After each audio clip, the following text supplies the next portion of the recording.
everybody, it's another beautiful day in Humboldt Bay. It's a bit blustery though. It's like 15 to 20 knots of wind.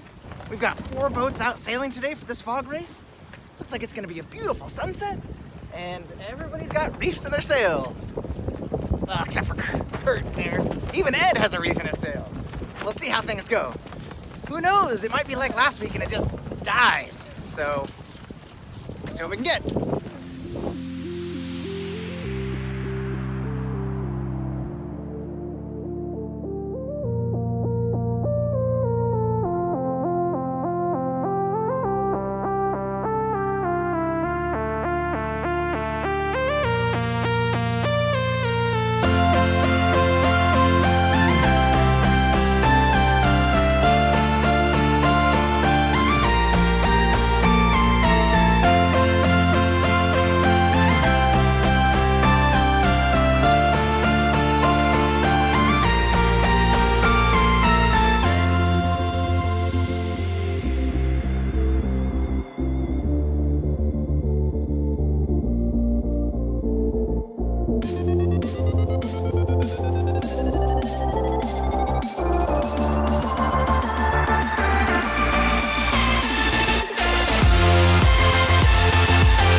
My hat has a strap because I'm gonna lose it.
Egzod.